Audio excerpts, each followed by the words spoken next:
eu me chamo Thali, eu estou aqui pelo Conselho de Psicologia e pela militância, né, que é o núcleo estadual do Movimento da Luta Antimanicomial. Hoje a gente vai ter uma live com um tema super importante, que é trabalhadoras e trabalhadores cuidadores, o cuidar e o cuidado em tempo de pandemia. Estamos com Rayan Baracho, que é cuidador num serviço residencial terapêutico do município do Rio, e com Ana Gilda Soares dos Santos. Ela é presidenta da Associação dos Cuidadores da Pessoa Idosa, da Saúde Mental e com Deficiência do Estado do Rio de Janeiro, a CIED. E eu já vou passar a palavra para eles poderem estar com a gente hoje.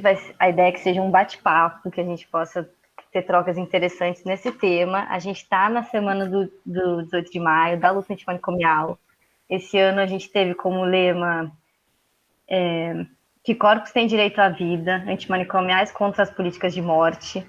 E o tema que é a proposta do debate hoje, de pensar o trabalho dos cuidadores, a profissão dos cuidadores, é importante que ela aconteça nesse contexto da Semana da Luta Antimanicomial. É um assunto que está em disputa há muitos anos. Ana e Raia vão poder dizer um pouco mais, mas que é super importante a gente estar podendo pensar e discutir esse tema hoje, não somente dentro da saúde mental, mas também em outros espaços que os cuidadores também ocupam, também trabalham. E aí a gente vai vendo como é que vai ser no bate-papo. Aí, quem quiser começar falando, vamos ver. Sim. Então, Thali, eu quero também estar me apresentando um pouco, depois acho que é interessante a Ana estar se apresentando. Primeiramente, boa noite a todos os cuidadores que estão assistindo, ou não cuidadores também. Eu quero estar agradecendo muito ao espaço que foi concedido hoje. Os temas que eu vou abordar, assim, vai ser mais na área do cuidado de serviço de residência terapêutica, o que é uma RT, está podendo estar dando mais visibilidade para uma residência terapêutica, vou estar passando um pouco mais sobre como funciona essa RT em uma rede com CAPS, como está sendo, nessa pandemia, o dia a dia do cuidador e como esse morador vem se sentindo essas mudanças. E acho que é um pouco sobre isso mesmo que a Thali falou, um bate-papo, se a Ana tiver alguma coisa para falar sobre CAPS, e a Thali também se sinta à vontade. Eu acho que é isso, gente. Eu vou estar passando a bola para a Ana Gilda para ela estar falando um pouco mais também. Bom, primeiro, quero muito agradecer, né, o Matheus Leal, né, e ao CRP, toda a equipe que está organizando, o Thali e o Leonardo, né, que a gente está se conhecendo mais agora, né, por esse espaço, né. Como já foi apresentado, eu estou presidente da Associação dos Cuidadores da Pessoa Idosa da Saúde Mental e com Deficiência do Estado do Rio, já há 6 anos, né. A associação ela foi fundada em outubro de 2012 por um grupo de cuidadoras e com o apoio de algumas instituições que dão curso de cuidadores, né? Então, acho importante a gente relembrar e importante dizer o porquê que a CIERJ tem os 3 tipos de cuidadores, né?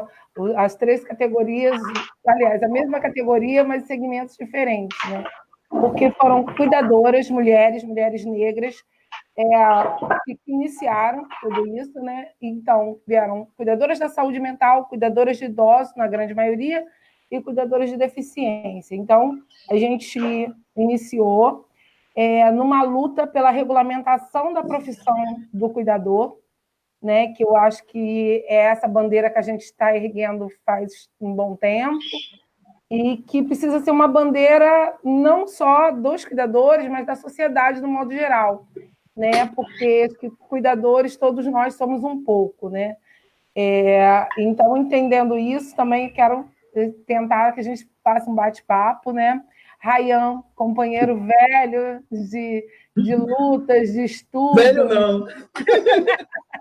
de tudo, mas um querido, né, que a gente abraçou a saúde mental assim, de corpo e alma, né? E aí está aí hoje. E, assim, vamos lá, no que a gente puder hoje crescer junto, trocar ideias, reflexões, para a gente caminhar aí por dias melhores, né? Nesse momento tão difícil, que está sendo tão sofrido para o profissional cuidador, mas também para todos, no modo geral, né? E principalmente para as pessoas que são cuidadas, né? Que também são vulneráveis, né? E a gente fica muito num lugar, às vezes, que é muito difícil, né? Que é a resiliência. A nossa própria resiliência é a resiliência do outro, né? Então, acho que é isso, basicamente. Vamos lá, gente, vamos falando. Vamos sim. Então, acho que eu posso dar início, né, Ana? Uhum. Explicando um pouco o que é uma RT e um pouco Sim. mais sobre isso. Uhum. Então, gente, para quem é cuidador, não é cuidador da saúde mental em si, que não trabalha em RT, vou estar tentando fazer essa explicação de que é uma residência terapêutica. Assim, residência terapêutica foi criada no ano de 2000, com a intenção de criar moradias para esse morador que, a princípio, veio de longas internações psiquiátricas com um transtorno mental grave. Foi nesse intuito. Então, moradias em espaços urbanos, onde a gente tenta fazer essa reintegração com o morador, né? E hoje, a equipe de segmento, a gente é a equipe de segmento do CAPS, que quem compõe, ou seja, quem trabalha no RT hoje em dia, é a coordenação, é o AT, que é o assistente terapêutico, é o técnico de enfermagem e é o cuidador em si, que normalmente são mais. E essa residência terapêutica vai ser necessário que ela esteja vinculada a alguma rede de CAPS.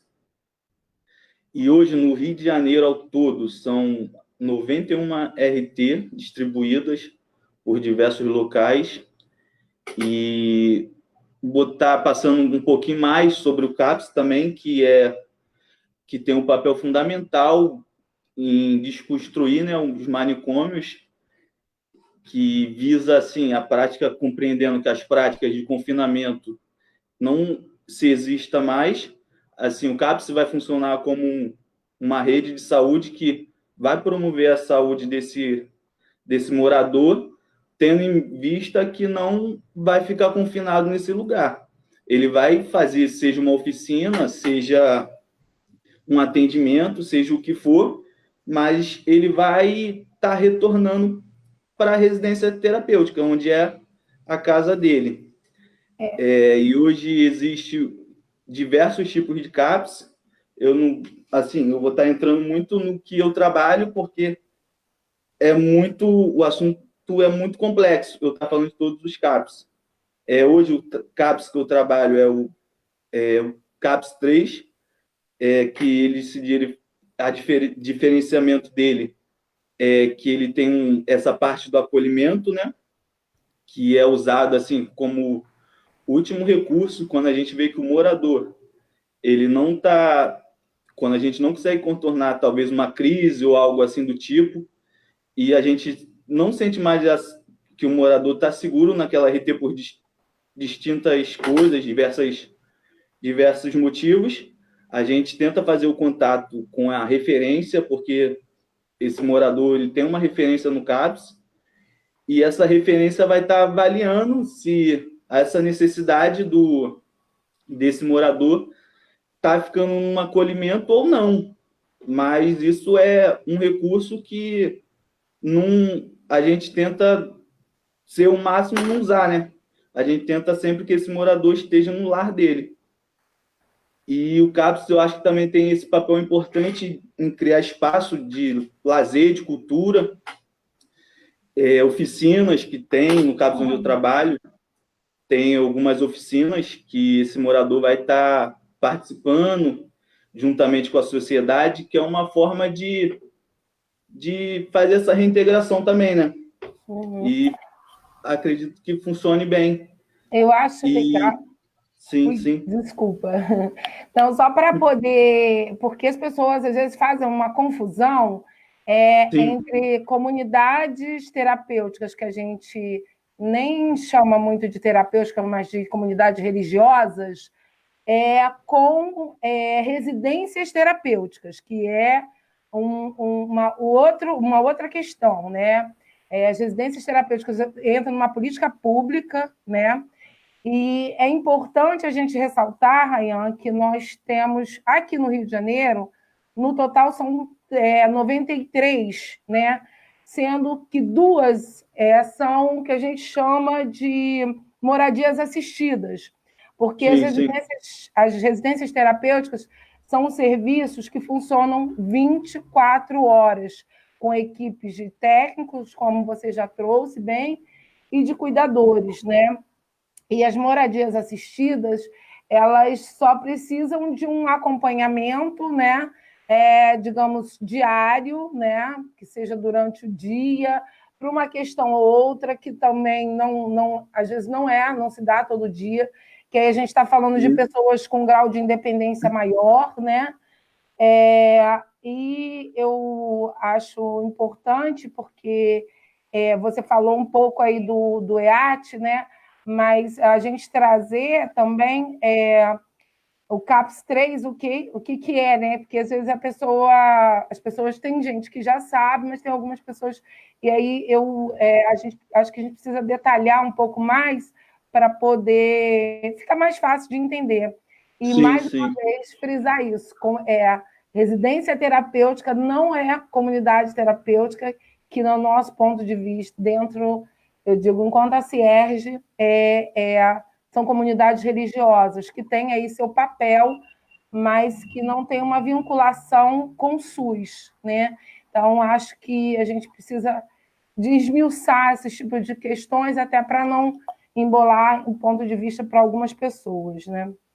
Mas vamos lá, Sim. vamos tocando, desculpa, mas como a gente está numa conversa, né? Em conversa a Sim, gente vai sim. lembrando de um fato e outro, né? Sim, com certeza. E tem que também, eu acho, vale reforçar que o CAPS em si, ele não tem um perfil próprio, sabe, Ana? Ele tem que ser flexível para estar podendo se adaptar a esse morador, ou seja, esse paciente que for. Então, quer dizer, o CAPS tem que estar aberto a essa flexibilidade de entender esse morador que, às vezes, diversas oficinas para ele não vai funcionar. Então, quer dizer, a oficina parte muito desse morador. Acho isso também bem interessante estar podendo estar falando.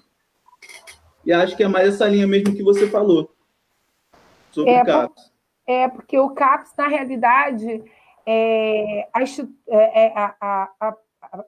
instituição física, a CAPS, precisa existir, mas não necessariamente se dar dentro de uma instituição, porque a luta, né, a luta da reforma e a luta antimanicomial é entender exatamente que esses sujeitos têm direitos, né, a estar em todos os espaços. Então, eu achei bacana isso que você falou da flexibilização, porque é isso, né? Vai ser da demanda do paciente, do morador, que aí vai construir, né, algumas alternativas, né? Ou se vai estar inserido numa oficina, ou se não, mas está inserido na sociedade. Eu Isso, acho isso. que é o nosso maior desejo e luta, né? É o desafio. Sim. É. Quer falar alguma coisa, Thay? Não, estou acompanhando por enquanto. Ah, sim. Então, acho que é mais ou menos isso, né? Então, acho que a gente pode estar falando agora um pouquinho mais da importância do cuidador nessa RT, para não. Porque o tempo não é muito longo, né? Então, acho que a gente pode estar passando sobre isso. E depois, eu acho, se tiverem alguma dúvida sobre isso, pode estar perguntando. que a Thali vai estar selecionando algumas perguntas para ser respondidas. Eu vou... a importância desse cuidador em uma residência terapêutica, né, gente? Porque, assim, é um papel fundamental que o segmento do... Perdão, gente, calma aí. Calma aí, calma aí. Tá caindo aqui.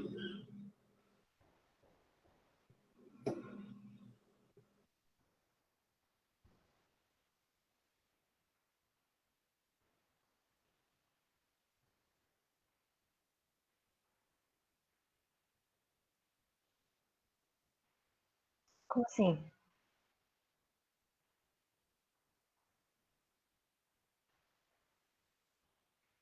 Só para falar, como o Raio estava dizendo, as perguntas e os comentários que vierem no chat a gente está lendo, algumas a gente vai poder tá trazendo aqui alguma devolutiva.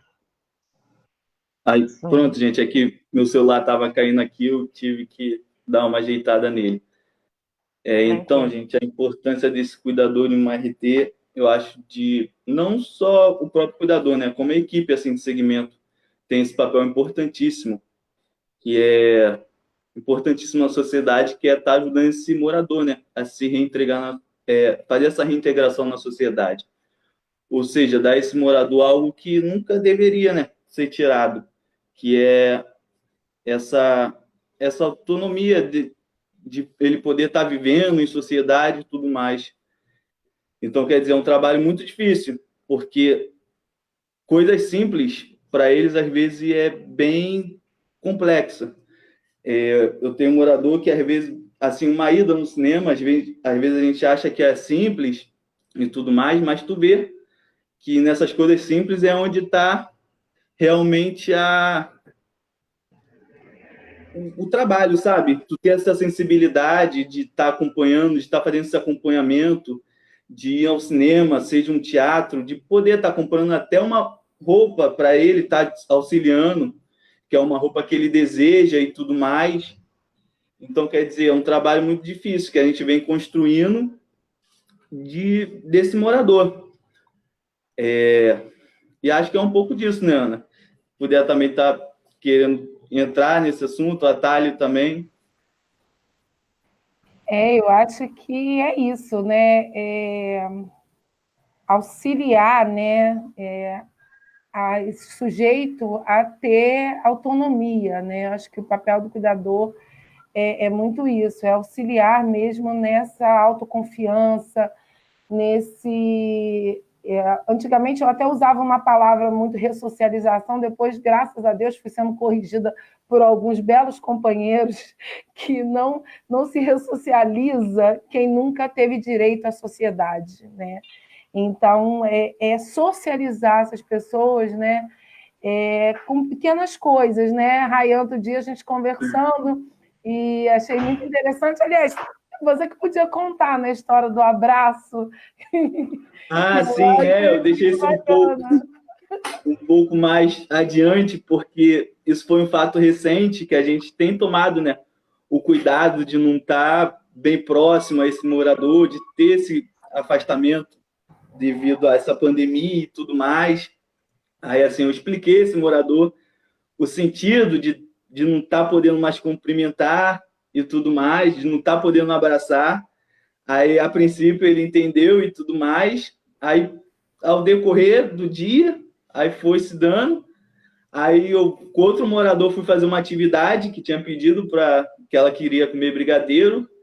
Aí, até que esse morador, assim, eu estava de costa, ele veio e simplesmente me abraçou. Então, quer dizer, como é difícil, às vezes a gente, que eles são muito afetuosos, né? A gente tentar preservar esse cuidado, distanciamento, mas também ter essa sensibilidade de que às vezes não vai ser possível.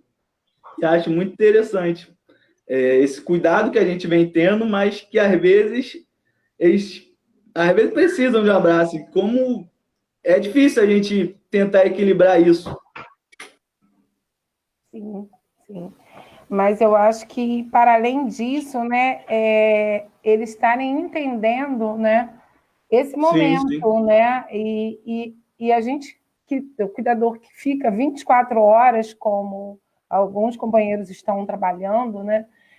Você repetir e repetir isso várias vezes e tá sinalizando, e alguns têm um alcance, outros não, né? Essa questão. Para a gente, que se diz normal, né, que nós não somos também, como é difícil o isolamento social, para eles está mais difícil ainda, e como isso sobrecarrega o trabalho do cuidador também, né, Rayan? Acho que a gente precisa... Sim, com certeza.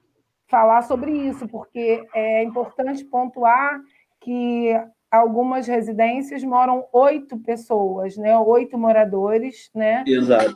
E são casas mesmo, né? São casas alugadas pela prefeitura, nos bairros da cidade. E aí você imagina, né? Uma casa com 8 pessoas, você manejar, né?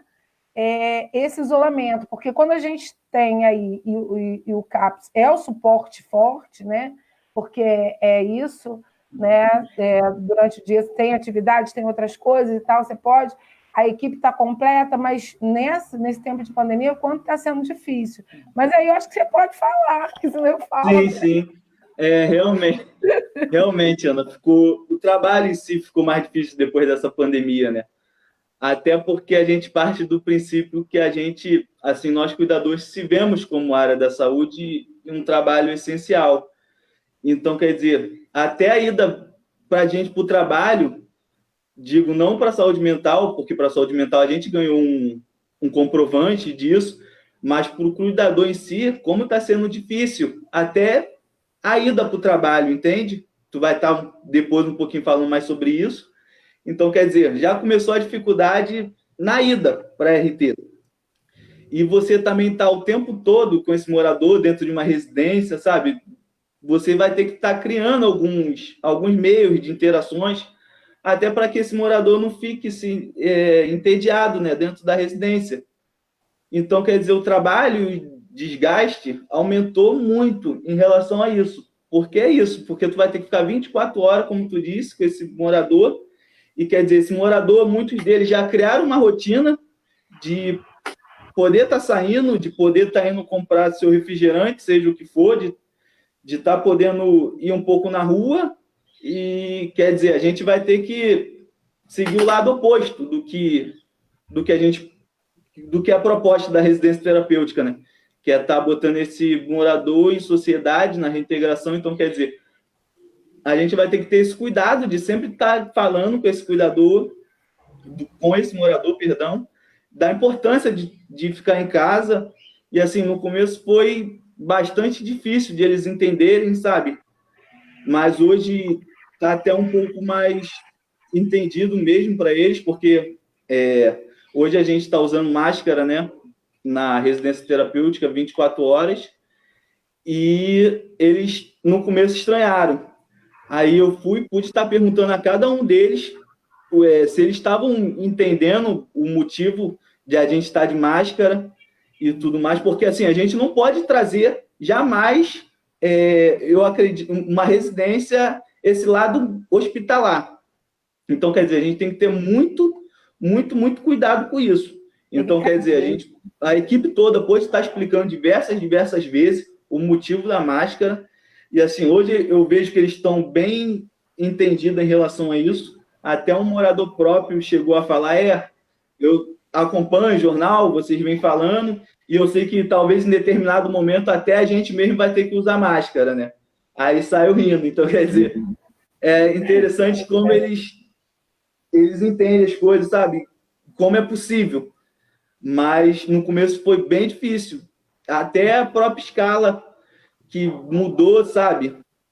Que vem, por mais que a gente às vezes fique um dia mais em casa e tudo mais, mas a gente fica 24 horas com esse morador, porque há diversas escalas hoje, né, Ana? Tu vai também estar podendo mais falar sobre essas escalas.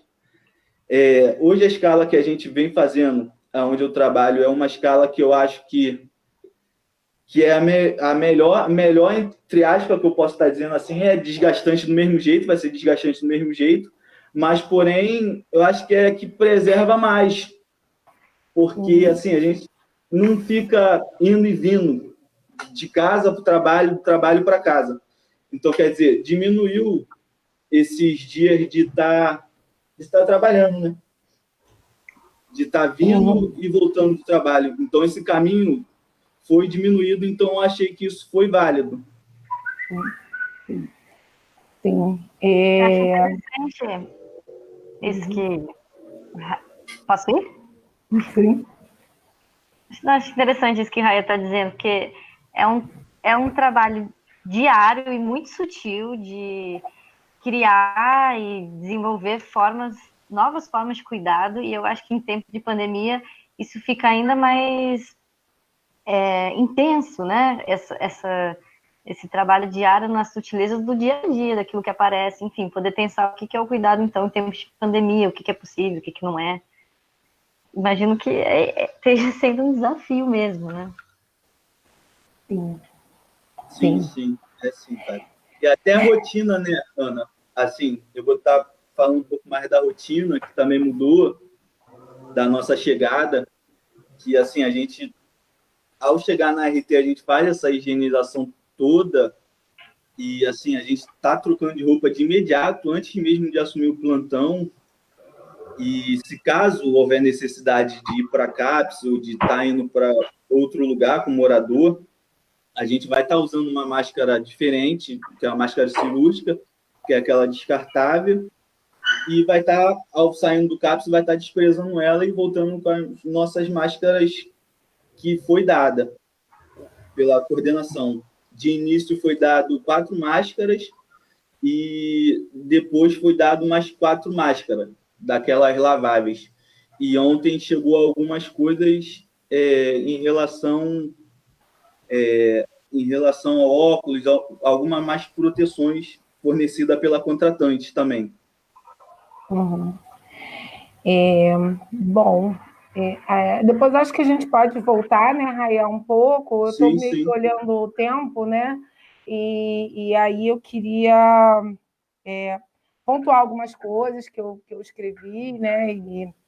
Sim, Então, assim, eu vou me guiar um pouco aqui para eu não me perder e não falar de mais nem de menos. O que a gente gostaria de trocar com vocês, em especial, né, o que entendemos como cuidado, né? A gente entende que o cuidado é zelar, guardar, preservar, apoiar, auxiliar, promover saúde e direitos sociais, né? Nós, cuidadores, não somos tomadores de conta de pessoas, carcereiros, recreadores ou vigilantes. Somos profissionais que se dispõem a esse belo trabalho que, por vezes, é romantizado e confundido como ato de caridade, simplesmente banalizando e invisibilizando o nosso trabalho. Tirando a oportunidade de reflexão e a necessidade que temos hoje em todos os meios de cuidado, tá? De qualificação dos profissionais, que na grande maioria são mulheres e mulheres negras, né, que migram do trabalho doméstico, e, de certa forma, vão se incutindo, né, a essas trabalhadoras uma obrigação de um recorte racista, machista e escravista. Por quê?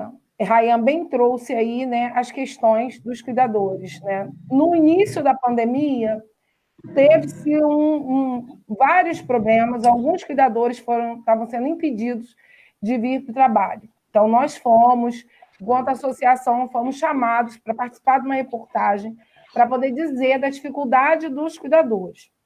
Mas em nenhum momento foi citado todos os segmentos de cuidadores. Estavam preocupados com os cuidadores de idosos que não conseguiam chegar na Zona Sul, né? Então, isso lógico, a gente foi e a gente falou da necessidade de ter um documento, uma declaração.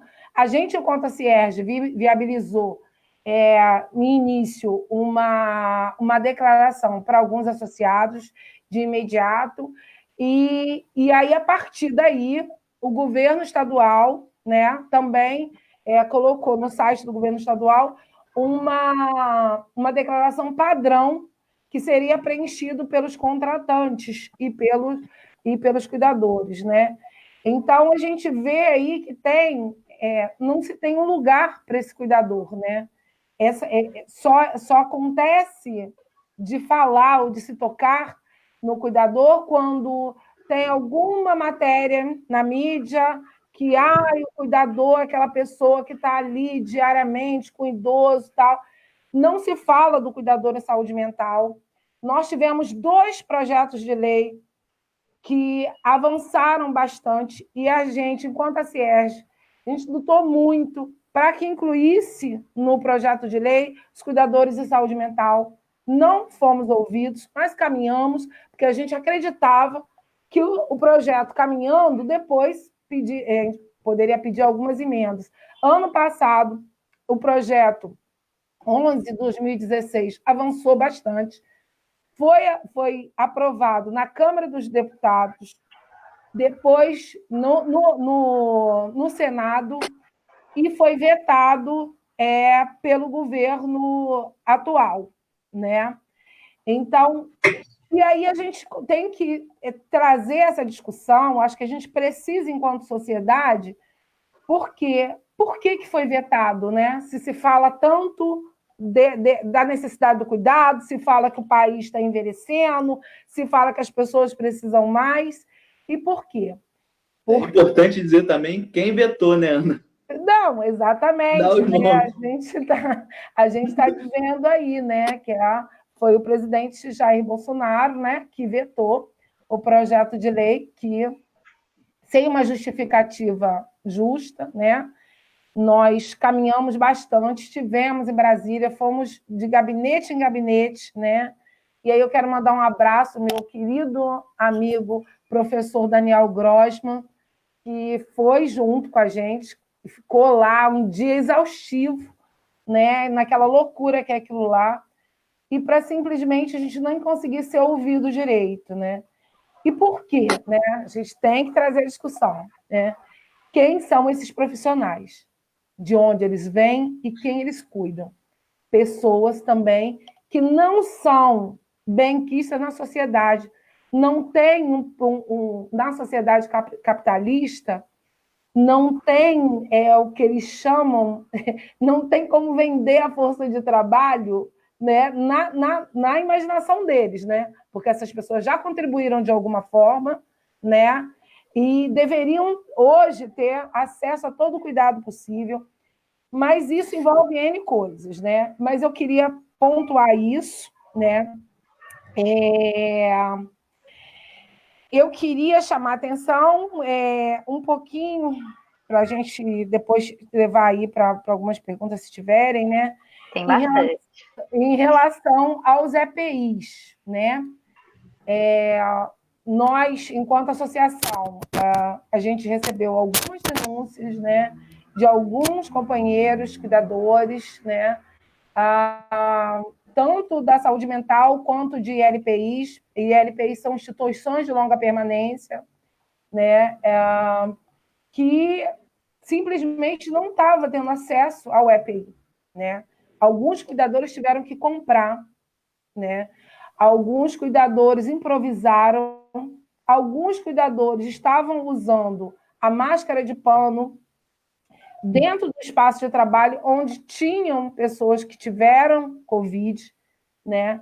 E sem um amparo das instituições contratantes, né? Que são responsáveis por esse trabalhador. Então, a gente precisa falar sobre isso, né?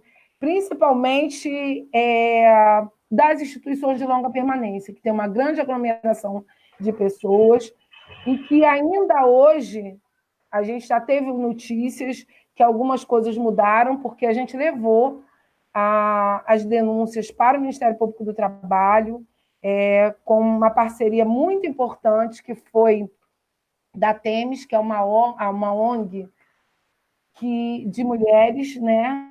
Então, que veio e a gente conseguiu aí trocar, ver como é que fazia e tocamos.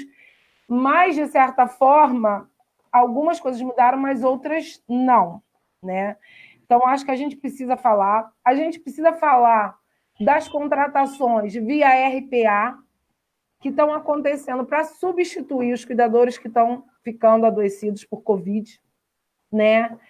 Então, são contratações, gente, desumanas, né? Porque são diárias muito abaixo do valor do mercado, sem nenhuma amparo, né, legal trabalhista, porque RPA em si já não é a melhor contratação, porque é você por você mesmo.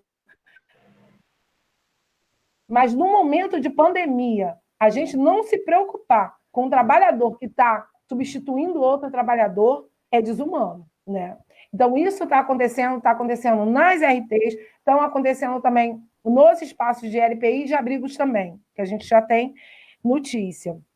Em especial, eu quero trazer a situação dos cuidadores do Abrigo Cristo Redentor, da Avenida dos Democráticos, que as cuidadoras de lá tiveram seu contrato de trabalho, o término do contrato do trabalho em fevereiro, e não tiveram as suas rescisões pagas e foram recontratadas via RPA, com um salário, com uma diminuição de salário praticamente de R$300, né?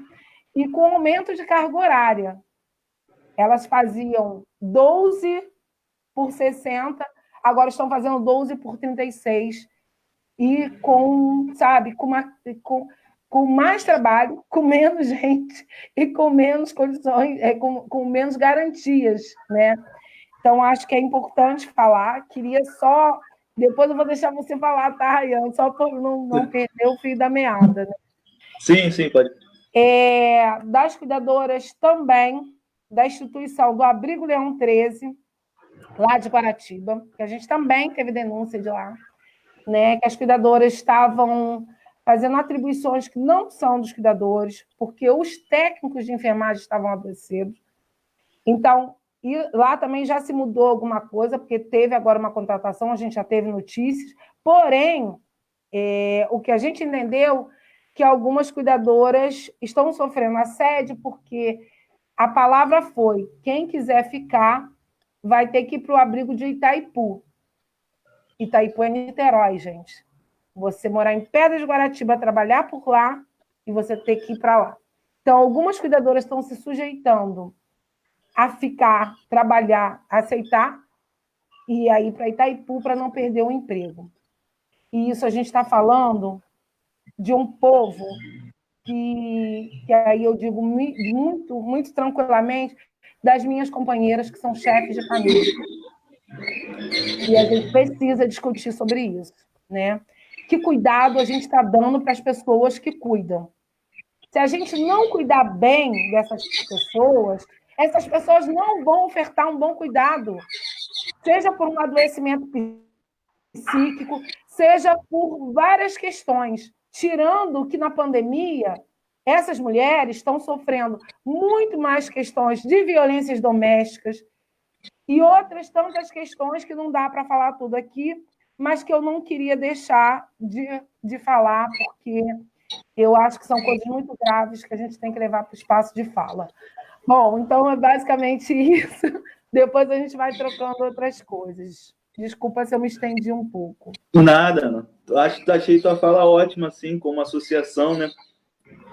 E o quanto é importante, né, Ana, a gente estar lutando por políticas públicas para que a gente não seja mais esse cuidador invisível, que é como a gente é visto hoje em dia. Como que a gente tem que lutar, às vezes, por renovações de contrato, coisas, sabe, que não deveriam se existir. Quantas vezes a gente tem que, sabe, brigar realmente em porta de prefeitura. Para receber o salário, né? Sabe, por questões que é coisa óbvia, é coisa que a gente tem que ter. O mínimo. A gente não está querendo nada além do que é de direito. Então, quer dizer, como é difícil isso? Como é difícil essa luta e como, assim, seja cuidadores de saúde mental, seja cuidadores de residências, independente do cuidador, como esse cuidador precisa estar unido. Eu acho como importante... a gente precisa estar ocupando esses espaços, né? Isso é muito importante. Isso. Exatamente. Eu acho que é essa questão. Quando a gente falava sobre regulamentação, né, as pessoas ficavam assim, tá, mas vai regulamentar, vai mudar o quê? Bom, a princípio, algumas coisas, mas a médio e longo prazo, muita coisa. Porque é isso, né? A gente participou, enquanto associação, da Conferência de Saúde, e uma das pautas que a gente levou era que tivesse cuidadores, né, nas clínicas da família, num projeto que atendesse dentro da comunidade. A gente fala de um cuidado que é só ofertado para quem pode pagar. Quando a gente tem um sistema único de saúde, quando a gente tem um sistema de assistência perfeito, que a gente lê, a gente até chora de emoção. Mas como que a gente tem que brigar? E, assim, eu acho que a gente, enquanto trabalhador, e em especial os cuidadores, nós precisamos ganhar essa consciência de que as leis vêm de baixo para cima. Se a gente não fizer pressão, se a gente não chamar mesmo, né, a atenção para a gente, né, Rayan? Ano passado, Sim. quase toda semana a gente está à porta da prefeitura. De prefeitura. Pedir. Agora, pedir, não tem nem que pedir, deveriam ter vergonha, né, disso tudo. Então, assim, mas foi bacana, eu achei potente, porque pela primeira vez eu me emocionei em ver os cuidadores tocados ali, indignados, e vamos fazer. Embaixo agora... de chuva. Nem fala, né? E é isso. E eu acho que a gente precisa...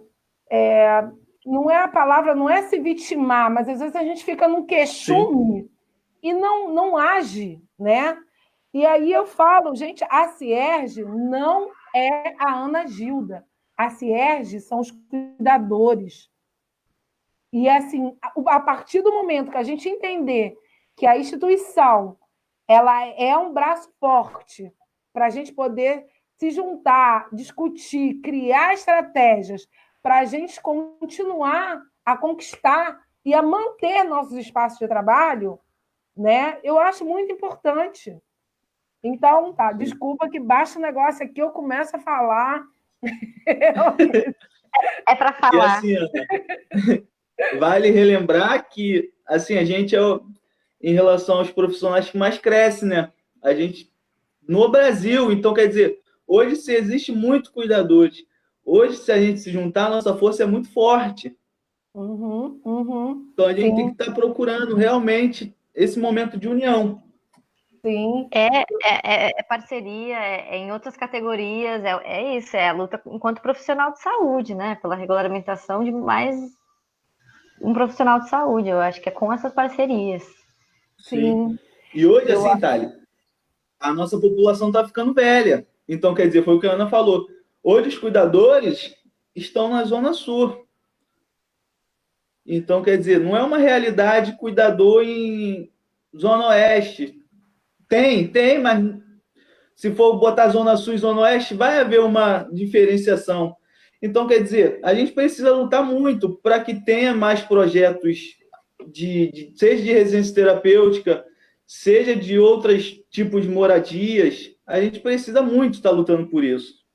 Eu acho que também, sabe, Rayan, mas eu lembro que eu conheci um projeto quando eu fui a São Paulo, que se chama PAI, né? Projeto de atenção ao idoso, se eu não me engano, é isso. E era nessa prefeitura, não lembro qual prefeitura, agora depois posso ver e passar para vocês, porque eu tenho tudo anotado. As pessoas tinham direito a ter cuidadores, né? Quando as clínicas da família, que lá chamam outro nome, vamos dizer, a estratégia de saúde da família, sinalizava que ali tinha um idoso ou tinha uma pessoa com transtorno que precisava de algum auxílio. E, olha, é super legal o que eles trouxeram, sabe? De mudanças. Tinham idosos, mesmo com um poder aquisitivo alto, que estavam em isolamento, né? Lá, isso há 2 anos atrás, sozinhos, solitários, né? Pessoas com transtorno mental também, que não tinha muito, que eram mais idosos mesmo, mas que não tinha esse olhar. Eu acho que a gente precisa, na regulamentação, existe isso, né? Porque quando a gente regulamenta um profissional, a gente tem que criar políticas que envolvam esse trabalho, né? Então, acho que é fundamental, né?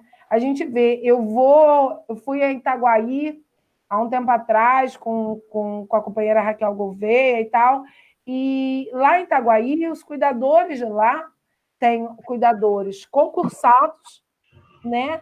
Que trabalham na rede, né? Que não tem um local certo, são como cuidadores volantes, mas que trabalham, né, tanto nos abrigos, quanto nas residências, quanto nas UAS. Então, é isso. Acho que a gente precisa entender que na favela também tem louco, que na favela Sim. também tem velho, e que não tem que sobrecarregar, né, aquela mulher que já trabalha pra caramba, né? Ou aquele homem, até vamos botar, mas a maioria, a mulher que segura a barra mesmo, né? De um cuidado que deveria ser um cuidado compartilhado, né? O Estado deveria, né, pensar minimamente, porque quando você promove condições de vida para as pessoas, você está promovendo cuidado. Então, assim, não dá para entender, eu falo aí enquanto uma pessoa que tem uma tia de 92 anos, que a minha outra tia, que também já está caminhando aí, que está quase nos 60, falta 2 anos, se ela escutar isso, ela me mata, porque ela diz que tem 55. Daí, e ela que cuida dessa tia, e a gente faz uma rede para poder manter uma vida digna, né? Mas, gente, a realidade de cada família é muito diferente, né? É muito diferente. Eu acho que cada espaço tem seu lugar e necessidade, mas eu acho que todo mundo deveria ter direito a envelhecer onde nasceu, onde viveu, onde é sua casa, não acabar, de repente, num abrigo ou, sabe, esquecido, né? Então, acho que isso, a saúde mental avançou muito, né?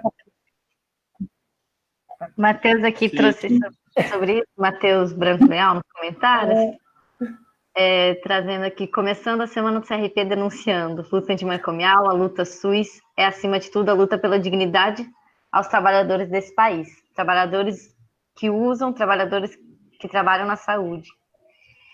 Eu acho que é um pouco isso, assim, né? Pensando, claro que é um projeto de sociedade, né? A gente está aí na Semana da Luta Antimanicomial, mas a gente está falando de trabalhadores do SUS, trabalhadores da saúde. Então, é esse projeto de sociedade que a gente está colocando em pauta, está querendo discutir, e nesse momento do trabalho dos trabalhadores, dos cuidadores, né? Que é um trabalho que é isso, que é muito sutil, que é no dia a dia. Tem também um recorte que vocês trouxeram, que eu acho muito importante a gente estar podendo dizer de novo, que são mulheres, né? É um recorte que atravessa gênero, classe, raça, isso precisa ser dito, né? Em sua maioria são mulheres mais pobres, então é um trabalho que precisa ser reconhecido, regulamentalizado, é um trabalho sério, é um trabalho com muita responsabilidade. Temos vários comentários aqui, eu acho que eu gostaria de ler uma pergunta. Vocês querem falar alguma coisa antes, Raia e Ana, Gilda? Não, acho que acho que a gente pode responder, né? Porque também a gente falou. Sim.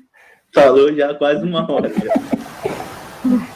Acho Tivemos alguns comentários aqui, Daniele Queiroz, Francisca das Chagas Oliveira da Silva, parabenizando o tema, a importância de estar trazendo aqui, Ana Raquel Cabral Barcelos também, mas temos uma pergunta aqui da Patrícia Alvarez, que é: vocês acreditam que seriam bem-vindas atividades virtuais para serem realizadas com os moradores das RTs durante o isolamento imposto pela pandemia? Eu acho que, assim, eu vou estar falando um pouco, acho que tudo depende, sabe?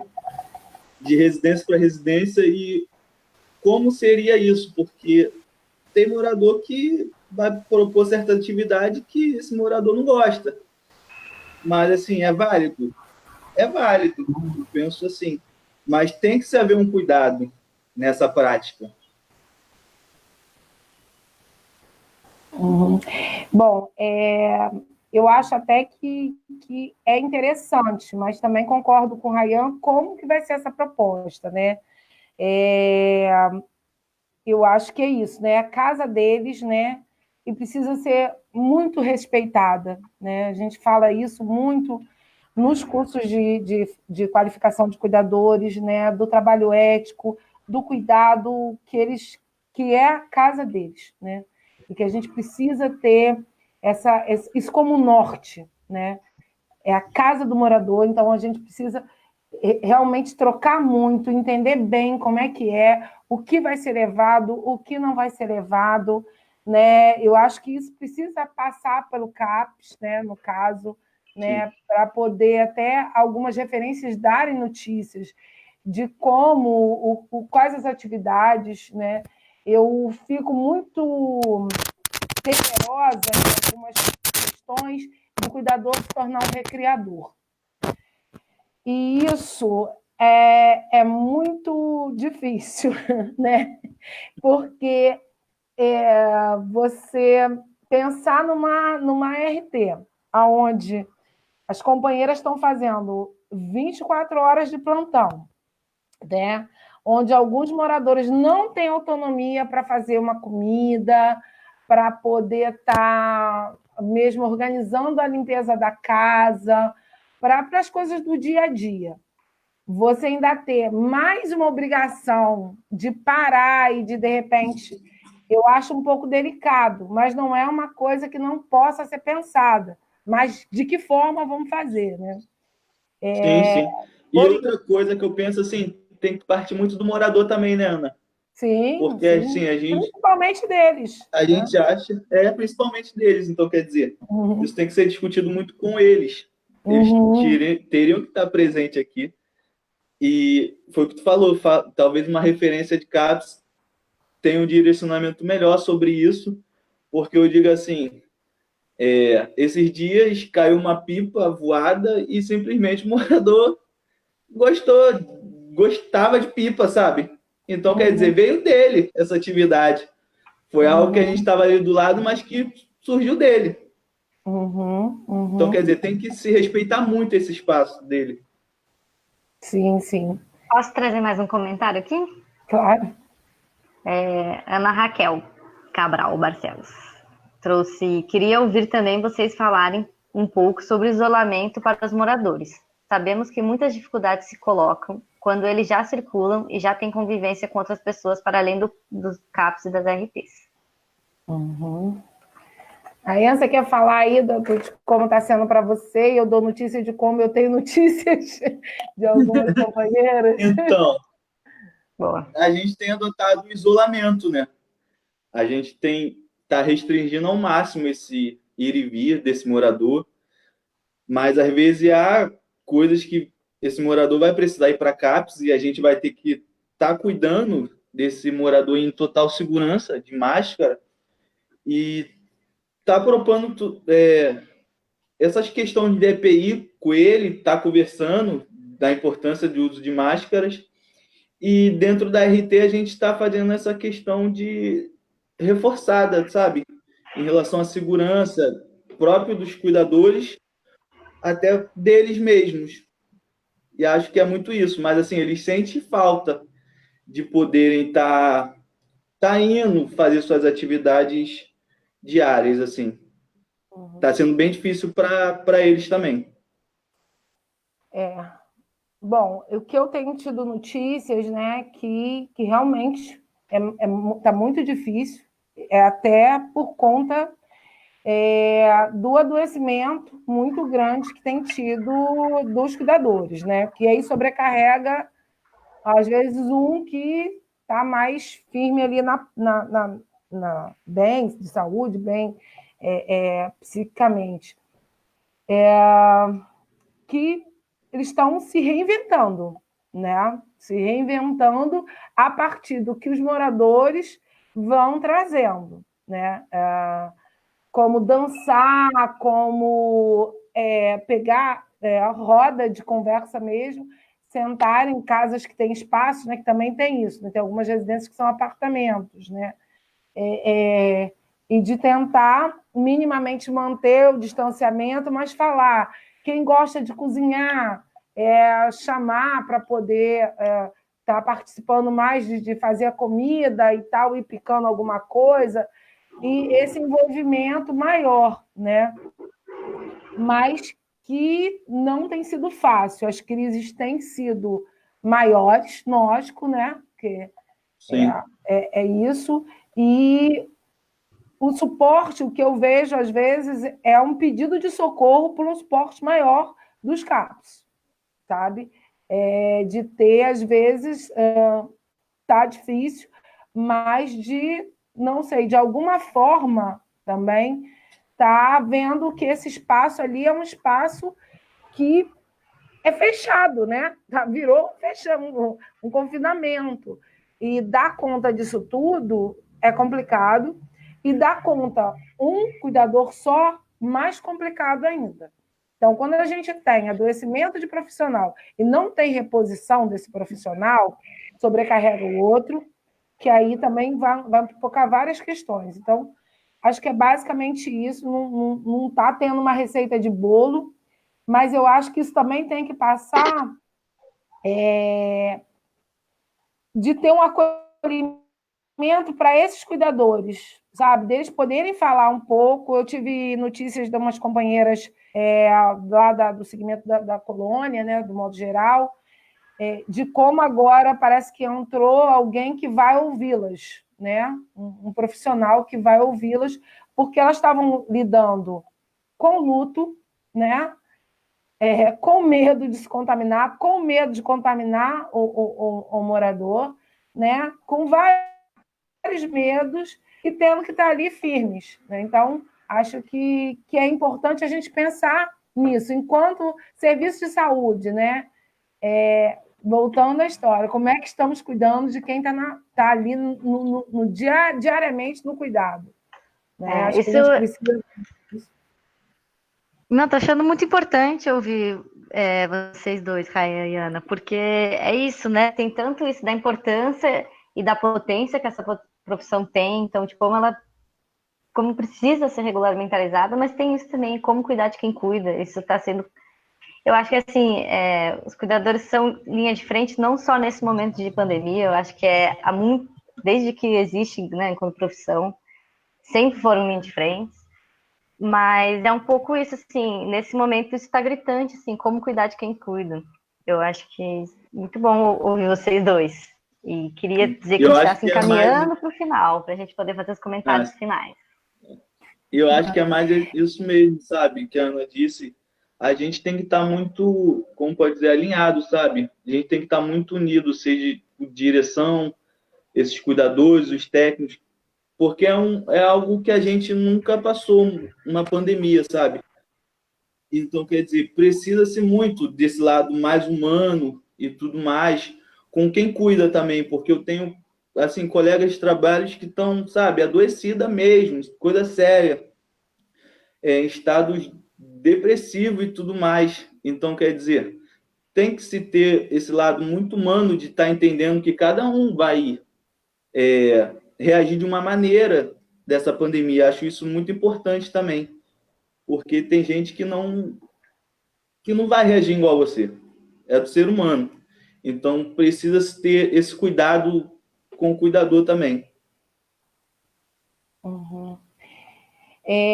Eu acho que isso, né, é mesmo acolher, né? Porque quando eu falo de profissionais qualificados, Thalia, a gente vê que quando um profissional passou por um curso de qualificação, ele minimamente ele tem uma expertise de lidar com algumas questões de manejo do dia a dia, que às vezes o profissional que entra para o cuidado, sem entender bem o que é o cuidado, não tem, entende? Então, isso dificulta muito, né? Então, acho que isso a gente precisa se preocupar muito, né? E também é isso, né?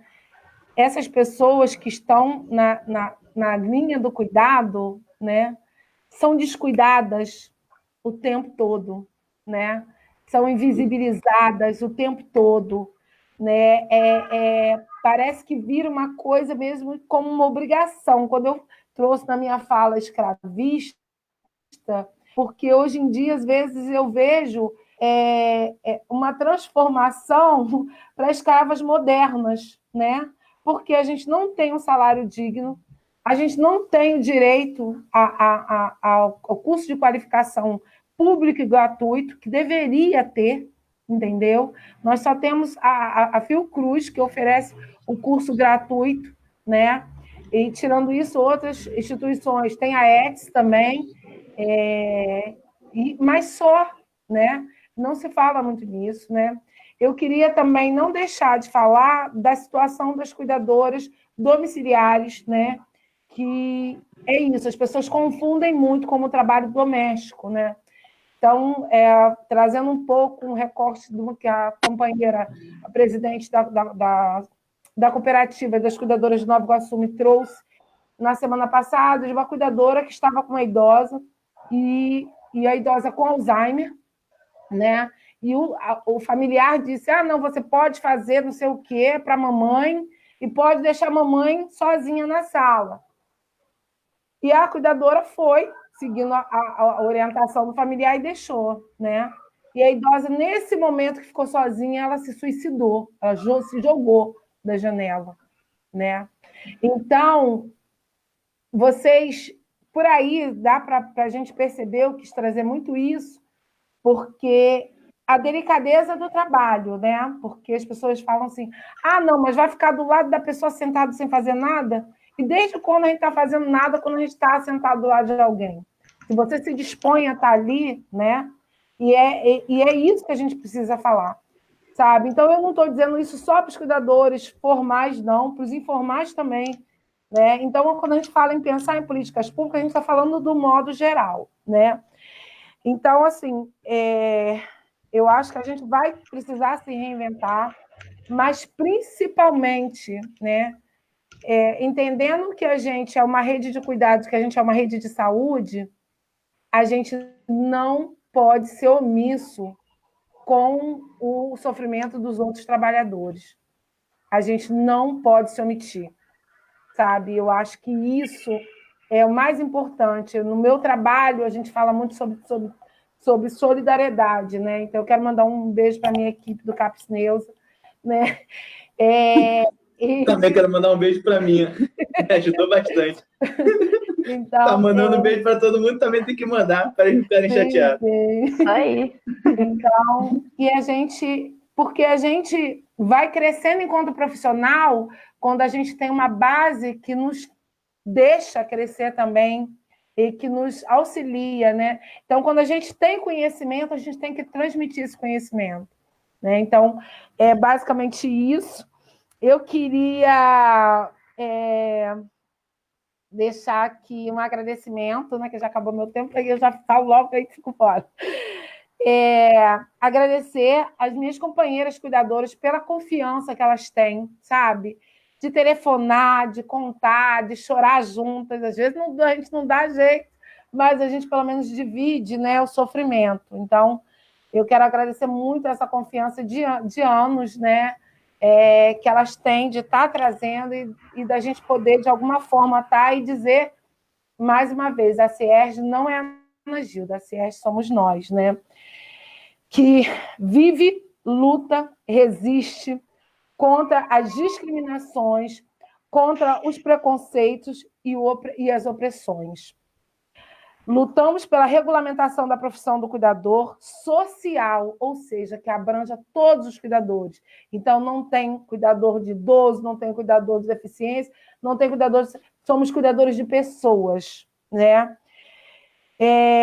Como forma de garantir defesa e direitos. Afinal, nós temos nomes, nós temos sentimentos, sonhos, desejos, vontade de lutar por uma sociedade mais igualitária. Um beijo no coração de todo mundo. Agradeço você, Thalia, que tão delicadamente aí veio essa semana trocando com a gente, né? Matheus Leal, sem palavras, né? E todos envolvidos nessa live e nesse espaço para a gente que às vezes fica tão sem espaço para fala. Às vezes temos até que invadir alguns espaços. Tá bom? Um beijo, gente. Aí é contigo agora, querido. Eu também queria agradecer essas pessoas que a Ana falou e pelo espaço que foi concedido, sabe, gente? Que é muito importante a gente estar ocupando esses espaços. Agradecer quem pôde estar nos escutando até agora e que se esses cuidadores receber novas propostas de live, assim, gente, eu sou trabalhador, não sou, sabe, eu não sei estar muito para a câmera. Então, quer dizer, às vezes eu peço desculpa se não fui muito bem entendido, mas fico muito feliz de ver vocês vendo a gente, sabe, feliz mesmo. Então, quer dizer, vamos ocupar esses espaços. A gente é trabalhador, mas às vezes a gente precisa muito desses canais. E eu acho que é muito nessa linha, sabe? Então, queria muito agradecer também minha equipe de trabalho. Acredito muito nos cuidadores que tenho lá. Acredito. Ai, o Ryan caiu. Isso. Ryan caiu. Voltou. Ryan cortou esse finalzinho. A última frase. Não, eu estou falando que acredito muito na minha equipe. Então, queria agradecer a eles também, porque me ajudaram também nessa fala. E eu acho que é muito isso que a Ana falou. E é isso, vamos lutar por políticas públicas. E a Ana também não pôde estar falando sobre o site da Sierge. Eu acho que é importante, Ana, estar falando. Tu prefere que eu falo como conselheiro? Fala como conselheiro, você é o conselheiro. Então, falar, gente, sobre o site da Sierge, que é um site novo que está no ar, que é acierge.com, que é um espaço, sabe, importantíssimo que vai ter lá. Tem um canal de denúncia exclusivo para cuidador. É algo assim que eu nunca vi em nenhum site de cuidadores, se é que tem algum site de cuidadores ou de alguma associação. E assim, vamos usar essa ferramenta, sabe? Sim. Ai, gente, Ana e Rayan, muito, muito bom ouvir vocês, muito importante. Em muitos momentos fiquei muito tocada. É isso, da importância que a gente vai compreendendo que essa profissão tem, sabe? E é isso, eu só tenho a agradecer aí. Ana, Rayan, Matheus também estava todo momento junto com a gente, está acompanhando. Sim. É isso, é da importância, então, de estar em outros espaços, de estar ocupando mais e mais espaços, e estamos juntos aí, tentando fazer reverberar. Muito importante, obrigada. Tá bom. Obrigado a você. Tchau. Tchau, gente. Valeu.